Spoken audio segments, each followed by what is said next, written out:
আমাকে বলছে তুই যেখানে ক্যামেরা নেই সেখানে আয়। রাত্রে 11:30টার সময় আমাকে ডেকেছে যে তুই এখানে কি বড় বড় বিয়ারের বোতল নিয়ে 4-5টা ছেলে বিয়ারের বোতল নিয়ে সব দারু ঢেলে খাচ্ছে। আর ওই মনে হচ্ছে মালটাকে রাত্রে 11টার পরে আমার কাছে চিঠিটা আছে, রাত্রে 11টার পরে যে কোনো ওষুধের নাম করে রাত্রে 11টার সময় এখানে ডাকা হবে মালটাকে। সবাই ঝুলানো আছে। আবার বলছে 10 টাকায় 3টে কন্ডম পাওয়া যায়, এটা ফ্রি লজ, টাকা দিলে সবকিছু হয়। তাহলে টাকা দিলে যদি সবকিছু হয় তাহলে সাইন করে লিখে দিচ্ছে ফ্রি লজ, তাহলে যে বিদ্যুৎ বৈদ্যুৎ।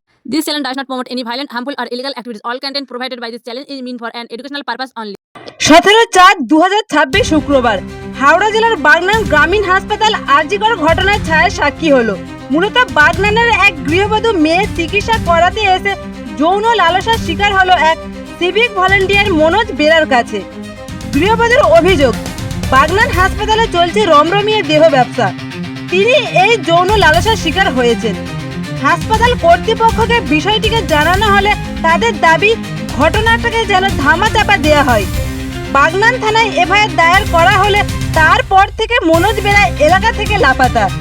পরবর্তীকালে হাসপাতাল কর্তৃপক্ষ বিষয়টিকে সত্য বলে অস্বীকার করেছেন। এরই প্রতিবাদে মঙ্গলবার বাগনান থানায় ডেপুটেশন জমা দিলেন অভয়া মঞ্চ। অভয়া মঞ্চের বক্তাদের বক্তব্য শুনুন। আমরা আশুরা গ্রামে যাব, অভয়া মঞ্চ যাবে এবং তাদের বলবো অভয়া মঞ্চের সাথে আপনারা আসুন।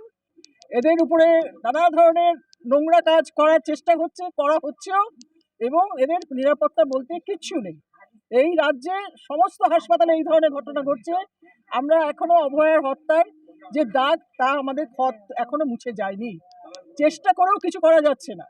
একটা প্রশ্ন বারে বারে হচ্ছে যে আমরা চলে গেলে এখান থেকে আজকে, তারপরে আবার যখন হুমকি হবে ও নিজেকে কি করে বাঁচাবে। বাঁচাবার রাস্তা হচ্ছে অভয়ার লড়াইটা মধ্যে যোগদান করা। একা থাকলে এখানে লড়াই করা যাবে না।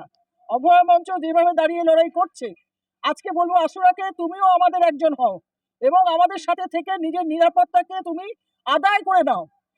বিষয় যে এই রুরাল হাসপাতালগুলো, বাগনান হাসপাতাল বলুন, অন্যান্য হাসপাতাল বলুন, বাউরিয়া বলুন, সর্বত্র আজকে এবং আজকে নিরাপত্তাহীনতা, কোনো পুলিশ নেই, কিচ্ছু নেই। অ্যান্টি সোশ্যালরা যখন তখন ঢুকে যাচ্ছে, মহিলাদের উত্ত্যক্ত করছে। অভয়াকাণ্ড ঘটেছেন উনি ভালোভাবে বলবেন, তারপরেও কিন্তু এই ঘটনাগুলো ঘটছেন। আধিকারিকরা কিন্তু চুপচাপ বসে আছেন। আমরা যাওয়ার পর মিষ্টি মিষ্টি কথা বলেন তারা, তারপরে 2-1 দিন যখন এটা ঠান্ডা হতে থাকে আবার যেইকে সেই হয়। এটা গোটা উলুবেড়িয়ার আজকে এই খবর, যদি এটা সর্বত্রই এই নিয়ে আমরা আজকে জানিয়ে গেছি এবং এটা বলে গেছি আপনি ব্যবস্থা নিন, আমরা কিন্তু অনেক দূর যাব। এটা হলো আমাদের বিষয়। আজকে উলুবেড়িয়া মেডিকেল জানানো আমাদের যে তার পক্ষ থেকে যাকে যাকে জানানো সম্ভব, থানাতে জানানো, এসএমএইচকে জানানো, সিএমএইচকে জানানো, ডিস্ট্রিক্ট ম্যাজিস্ট্রেটকে জানানো এবং স্বাস্থ্য ভবনকে জানানো, এই সবটাই উনি করেছেন। উনি নিজেও হাসপাতালের যে নিরাপত্তার ব্যাপারটা নিয়ে আশঙ্কিত, কারণ 17 জন মহিলা স্টাফ নার্স আছেন, সেই স্টাফ নার্সদের সুরক্ষাও এখানে নিশ্চিত নয়। আগে এখানে সিভিক ভলান্টিয়াররা পাহারা দিত, কিন্তু আরজিকর কাণ্ডে যে অভয়ার যে ধর্ষণ এবং হত্যা, তাতে যে অভিযুক্ত, তাতে যে শাস্তি পেয়েছে সঞ্জয় রায় নিজে একজন সিভিক ভলান্টিয়ার, সেই জন্য তারপরে সুপ্রিম কোর্টের একটা আদেশ হয় যে সিভিক ভলান্টিয়ারদের যেন এইসব কাজে লাগানো না হয়। সেই সময় থেকে ওই অভয়াকাণ্ডের পর থেকে এখানে কোনো সুরক্ষার ব্যবস্থা নেই। অন্যান্য হাসপাতালগুলো, সাব ডিভিশনাল হাসপাতাল অবধি সুরক্ষার ব্যবস্থা আছে, কিন্তু এখানে কোনো সুরক্ষার ব্যবস্থা নেই। যে কোনো সময় যে কেউ এখানে ঢুকতে পারে, তাকে আটকানো। আমি মঙ্গলবার 4:30 আমার বাচ্চাকে নিয়ে ডায়রিয়া পায়খানা বমি নিয়ে আমি বাগনান হসপিটাল, গ্রামীণ হসপিটালে ভর্তি হই। তো আমি পরের দিনকে রাত্রি 11:30টার সময় একটা ছেলে একটা মেয়ে এই বাথরুমে খারাপ কাজ করছে। আমরা 3-4 জন মেয়ে রেখেছি। দেখার পরে যারা মানে রাউন্ড দেয় তাদের ঘাড়ে বলেছি, বলার পরে সে বললো ঠিক আছে দেখছি। দেখার পরে রাত্রি 3:30 বাজে তখন ছেলেটাকে ডাকলো যে এখানে আয়। এখানে এসার কথা বলে কি বললো, বাইরে আলোচনা করলো জানি না। তার কিছুক্ষণ পরে এসে বলছে এই তোর কাপড় গুছো, তোর ছুটি হয়ে গেছে। আমরা বললাম কেন, এটা ছুটি কেন হলো, এর কিন্তু শাস্তি হওয়া দরকার। তো এটা তো মানে আমি তো লেডিস জেন্টস সব একসাথেই আছে, কোনো মানে লেডিসের আলাদা নেই, জেন্টসেরও আলাদা নেই। তো এটা বললাম, বলার পরে বলছে না এটা বেশি বাড়াবাড়ি করা যাবে না, আমাদের বাগনান হসপিটালের একটা নাম বদনাম হয়ে যাবে।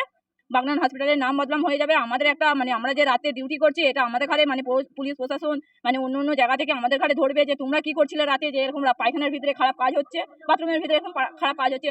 বলার পরে স্যার বললো যে না ছুটি হয়ে গেছে, ওটা ক্যাচা ঝামেলা ছেড়ে দাও। এখন বলছে পয়সা দিলে এখানে সব কিছুই পাওয়া যায়। যে মনোজ, সে বলছে পয়সা দিলে এখানে সব কিছুই পাওয়া যায়। তাহলে আমরা তখন চিন্তা করছি যে পয়সা দিলে এখানে সব কিছু পাওয়া যায়, টাকাগুলো মানে 7 সকালে বলছে আমি ছুটি নেবো, আমি চলে যাবো। নিশ্চয়ই কিছু খারাপ কাজ করেছে। বলার পরে লেডিসটা চলে গেল। তারপরে দিন দিয়ে মনোজ আমার পিছনে লেগেছে, তোমার নাম্বার দাও, যেখানে সিসিটিভি ক্যামেরা আছে ওখানে আসবে না, তোমার সঙ্গে অনেক কথা আছে। পুরো সারা রাত এখান থেকে ওখান থেকে পুরো আমাকে খুঁজেছে, ঘুরছে আমার পিছনে, আমাকে টর্চার করবে বলে। আমার নেট ছেড়েছে তার জন্য। এবার আমাকে কি করেছে, ও খুঁজছে, আমার নাম্বার চাইছে, আমাকে নির্দিষ্ট জায়গায় ডাকছে, যেখানে ক্যামেরা আছে ওখানে আসবে না, যেখানে ক্যামেরা নেই ওখানে আসো। তো আমাকে ডাকছে, আমি বলেছি যা দরকার পড়বে সে আমার বেটে আসবে, আমি কোথায় যাবো না। তো এই কথাটা বললো। তারপরে দিনকে আমি মানে আমার মাকে নিয়ে আমি হসপিটালে এখানেই আছি, মায়ের পা মানে চোট লেগেছে, মাকে নিয়ে আমি ডাক্তার ফাক্তার দেখিয়েছি। ও কি করছে, আমাকে দুপুর 2টো থেকে সন্ধ্যে 6টা অবধি খুঁজছে। তো আমি মাকে সব কিছু করে দিয়ে আমি বেটে গেছি। তো আমাকে একটা দিদি বলছে যে ওই দাদাটা তোমাকে কখন যে খুঁজছে, বলছে কেন কিসের জন্য, বলছে কি জানিনি, তোমার নাম্বার মাংছে আর তোমাকে খুঁজছে আর তোমাকে বাইরে ডাকছি। আমি যে কিসের জন্য, বলে আমি কি করছি, বলে ও এসছে, বলছে দাদা আপনি কেন আমাকে খুঁজছিলেন, না আপনাকে একটা ডাক্তার দেবো। আমি কি ডাক্তার, বলছে এটা বাচ্চার ডাক্তার। আমি না, আমি আমার বাচ্চার ডাক্তার আমি আমার দেখিয়ে নেবো, আপনার কাছে কেন বাচ্চার ডাক্তার নেবো। তখন বলছে আপনার সঙ্গে কিছু পার্সোনাল কথা আছে। আমি কি কথা আমাকে বলতে হবে। বলার পরে কি হয়েছে, আমাকে বলছে যে তুমি ফাঁকে এসো, তোমার সঙ্গে কথা হচ্ছে। আমি বলছি না, আমি কোনো কথা বলবো না। তারপর ও আমাকে সারাদিন খুঁজে পায় না। আমি এখন আমার শরীরটা খুব খারাপ, সকাল থেকে কিছু খাইনি। মানে আমি কি করছি, প্রেশার মাপতে গেছি, ও আমার শরীরটা এরকম টাচ করলো, আঙুল দিয়ে এরকম টাচ করে আমার প্রেশারটা মাপছে। মাপার বলছি স্যার এটা কি হলো আমার সঙ্গে, তুমি এরকম করছো কেন, বলে প্রেশারটা আমি চোখটা মুছছি। ও আমার সেলফি নিয়ে নিয়েছি। সেলফি নেওয়ার পরে আমাকে পাশের বেডের দিদি বলছে যে আপনি কেন ওনার সেলফি নিলেন। তখন বলছে যা নিয়েছে সে কিছু বলছে না, তুমি কেন বললে। আমি যে কেন আমরা সেলফি নিয়েছি, আপনার ফোন দেখুন, আমার ফোন নাম্বার ফটো ডিলিট করুন। বলছে না ডিলিট করা যাবে না, আমি আপনার সেলফি নিইনি। রেকর্ডে হলো। তারপরে বলছে আপনি আমার ফটো নিয়েছেন, আমার সেলফি করছে, বলছে আপনি নাকি চৈত্র মাসে সেল দিচ্ছেন। আমি এই কথাটা মানে কি, আমি তো অত বাংলা বুঝি না। আমি তখন আমার পাশে দিদির কাছে এসে দিদি এই কথাটা কেন বললো। তখন আমি বলে দিদিরা বলছে আচ্ছা ঠিক আছে তুমি তোমার বাড়ির লোককে জানাও। আমি তো এটা জানি না চৈত্র মাসে সেল মানে। বলে দিদিরা কি করলো, আমি ওখানে বলি দিদি তাহলে এত কিছু হয়েছে, তাহলে চলো আমাকে, যখন ও আমার পিছনে লাগছে আমাকে খোঁজাখুঁজি করছে, দুপুর 2টো থেকে সন্ধ্যে 6টা অবধি আমাকে খুঁজছে। আমি ভাত আনতে গেছি, আমাকে বলছে তুমি বাইরে এসো, তোমার সঙ্গে কিছু কথা আছে। আমি দিদিরাও বলছে কেন কি কথা আছে, বলে আমি যাই না। না যাওয়ার পরে এখানে দেখি বড় বড় বিয়ারের বোতল নিয়ে 4-5টা ছেলে বিয়ারের বোতল নিয়ে সব দারু ঢেলে খাচ্ছে। আর ওই মনে বলছে ওই যে মালটাকে রাত্রে 11টার পরে, আমার কাছে চিঠিটা আছে, রাত্রে 11টার পরে যে কোনো ওষুধের নাম করে রাত্রে 11টার সময় এখানে ডাকা হবে মালটাকে, সবাই মিলে আমরা থাকবো, এরকম বলছে। তাহলে ও যদি এরকম করেই যদি বলে, তাহলে আমাদের কোনো নারী আমাদের কোনো সুরক্ষা নেই। আমরা তো এখানে ডাক্তার দেখাতে এসেছি, আমাদের শরীর অসুস্থ বলে, তাহলে আমাদের যদি শরীর অসুস্থের জন্য আমরা এখানে ডাক্তার দেখাতে এসেছি, তাহলে ওরা যে কাজটা করছে, তাহলে আমাদেরকে কি 10 মাস 10 দিন পেটে বাচ্চা নিয়ে কি বাড়ি যেতে হবে। আমাদের পুরুষ মানুষ তাহলে কি করে মুখ দেখাবো।